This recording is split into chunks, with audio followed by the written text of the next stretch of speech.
Josephine County Republican. It is May the 4th, 2026. I just was looking online. I did the interview with John West the other day, and I saw a lot of interesting comments.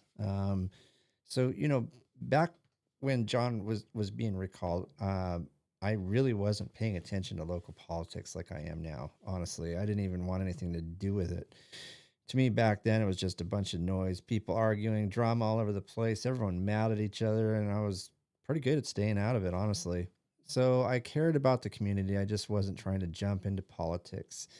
I was doing my own thing, working, helping where I could, and not getting pulled into all of that madness. Fast forward, now I'm here sitting doing a political podcast. What? So yeah, things changed.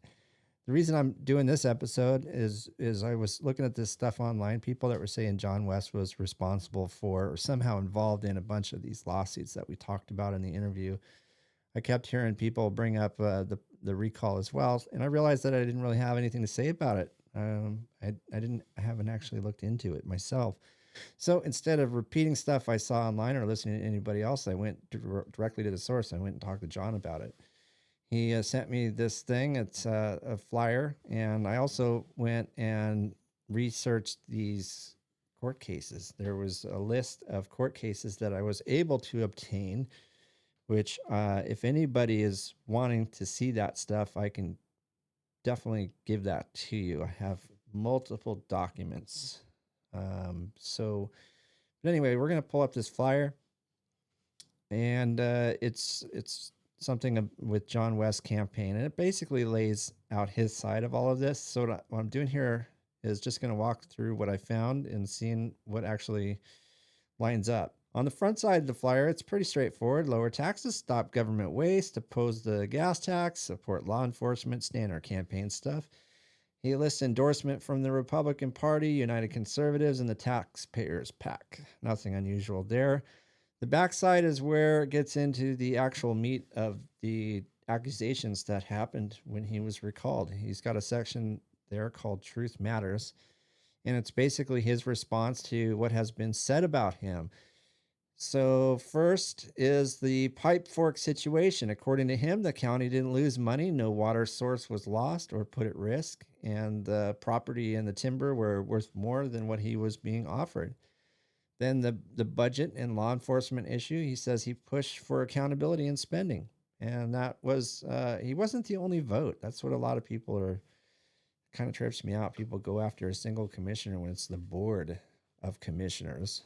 So that is one thing I was paying attention to recently. You know, they were all blaming one commissioner, and yet the whole board voted on it.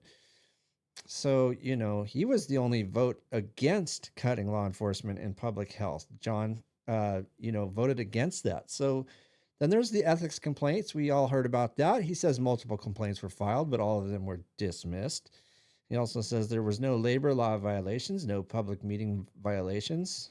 Next is the special district withdrawals. He says those are actually illegal under Oregon law. And what people are pointing to was basically a paperwork issue and not wrongdoing. And it didn't turn into some big expensive lawsuit either. The Firewise programs and grants. He says he supported extending those programs and worked to bring additional funding. So the hiring, he says everyone had hired had met qualifications. And then his part, it's just, again, it's all run by three commissioners, not just one. So one person doesn't decide or make decisions on their own. It takes a majority vote. So anyway, this is his side of it, folks, straight from his campaign. And I've like I said, I've talked to him, and I encourage all of you to go out and reach out to John and talk to him yourself. Now, the lawsuits. So people are online are saying, well, there was a bunch of lawsuits and John was involved in them. That's where things getting thrown around online. It's just very typical. I see that a lot.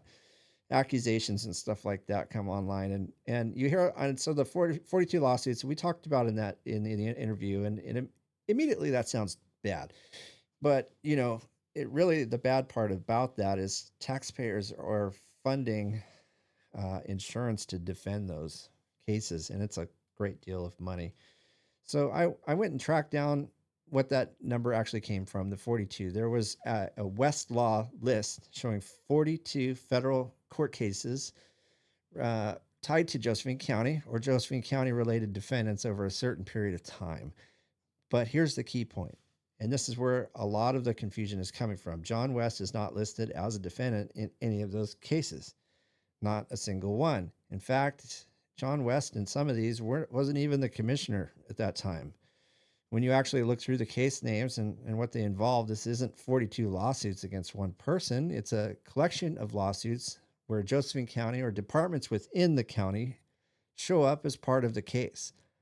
You've got inmate and jail-related cases. You've got civil rights claims, unemployment issues, property disputes, forfeiture cases, appeals involving the sheriff's office. There's even another list here that I found tied specifically to the sheriff's office, where a lot of those appear to be appeals.